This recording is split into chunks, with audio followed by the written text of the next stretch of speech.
শুভ দুপুর সবাইকে। এই যে এখন বাবানের জন্মদিনের সব রান্নাবান্না চলছে, তো প্রায় হয়েই গেছে, শুধু মাটনটাই কষালে হয়ে যাবে। রান্নাবান্নাগুলো সবই কমপ্লিট হয়ে গেছে। দাঁড়াও তোমাদের দেখাই। এখানে পায়েসটা এটা সকালবেলায় একদম করে রেখেছি, আর এখানে আছে যে লেবু, ভেজ ডাল,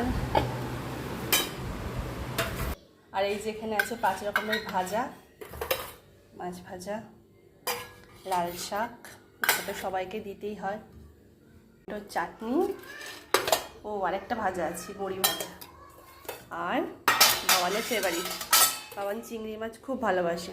অনেক বাচ্চারাই শুনেছি চিংড়ি মাছ খেতে খুব ভালোবাসে, তো বাবানও খুব ভালোবাসে চিংড়ি মাছ খেতে, তো ওর জন্য চিংড়ি মাছটা করা হয়েছে।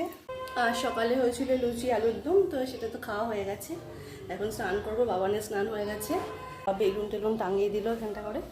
তো এই হল আজকে রান্না বান্না, আর এই শুধু পাঁপড়টা ভাজবো, পাঁপড়টা ভাজলে রান্না বান্না কমপ্লিট।